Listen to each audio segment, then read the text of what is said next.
Shalom rekan muda, kembali lagi di SBP Sunday, di mana kita akan membacakan renungan dari Sabda Bina Pemuda. Sebelum masuk kepada pembacaan Alkitab, marilah terlebih dahulu kita satukan hati kita berdoa. Allah Bapa kami yang bertahta dalam kerajaan surga, terima kasih Bapa atas kesehatan dan kasih karunia masih Engkau berikan kepada kami. Bapa, sebentar lagi kami akan membacakan sebagian dari firman-Mu. Urapilah hati dan pikiran kami, mampukan kami untuk memahami dan melakukan firman-Mu dalam kehidupan kami sehari-hari. Ini doa kami Bapa, dalam nama anak-Mu Yesus Kristus Tuhan kami. Amin.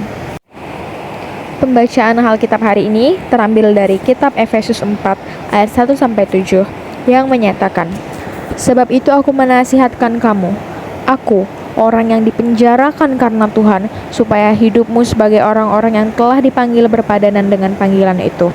Hendaklah kamu selalu rendah hati, lemah lembut, dan sabar. Tunjukkanlah kasihmu dalam hal saling membantu, dan berusahalah memelihara kesatuan roh oleh ikatan damai sejahtera, satu tubuh dan satu roh, sebagaimana kamu telah dipanggil kepada satu pengharapan yang terkandung dalam panggilanmu.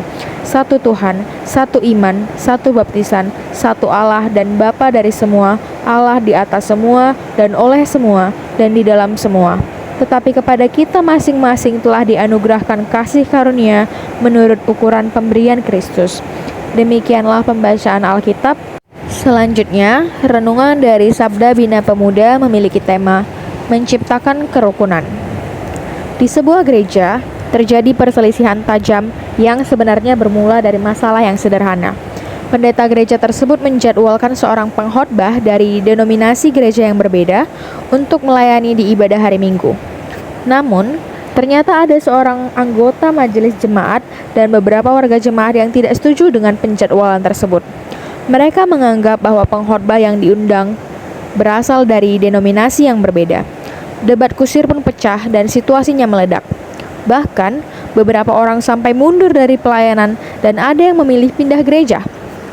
Perselisihan kecil jika disikapi dengan kekerasan hati, tidak mau mengalah, egois, akhirnya menjadi masalah besar yang menguras tenaga dan perasaan. Apalagi jika dalam menyelesaikan masalah tidak punya itikat baik, tidak punya semangat ekumenis, yaitu kesatuan roh di dalam hati ikatan damai sejahtera. Padahal, seperti yang dikatakan oleh Paulus, hendaklah kamu selalu rendah hati, lemah lembut, dan sabar. Tunjukkanlah kasihmu dalam hal saling membantu, dan berusahalah memelihara kesatuan roh oleh ikatan damai sejahtera. Paulus mengingatkan agar kita menjadi orang-orang Kristen yang ekumenis, yaitu rendah hati, lemah lembut, dan sabar, serta menyadari kekurangan diri sendiri. Terhadap gereja-gereja yang berbeda itu, Paulus menasihatkan agar kita senantiasa hidup dalam kesatuan roh. Sobat muda, meskipun berbeda-beda, kita harus merasa satu dan saling memiliki dalam ikatan damai sejahtera. Kita tidak boleh menganggap yang lain sebagai musuh, ancaman, atau saingan, tetapi sebagai bagian dari satu tubuh. Berbeda, tetapi saling menghormati, saling mengisi, dan saling membutuhkan. Sikap ini kiranya juga dimunculkan dalam kehidupan bangsa Indonesia, bangsa yang paling majemuk, baik suku maupun agama. Demikianlah renungan kita pada hari ini. Untuk menutup renungan kita pada hari ini, marilah kembali kita satukan hati dan pikiran kita berdoa. Ya Bapa, kami telah selesai membaca sebagian dari firman-Mu. Berkatilah kiranya firman yang telah kami terima, mampukan kami untuk memaknainya serta melakukannya dalam kehidupan kami sehari-hari. Bapa, di atas segalanya itu, ampunilah kami atas segala dosa dan kesalahan kami, agar kami tetap layak disebut sebagai anak-anak-Mu. Inilah doa kami Tuhan, dalam nama Yesus Kristus, Tuhan dan Juru Selamat kami yang hidup. Amin.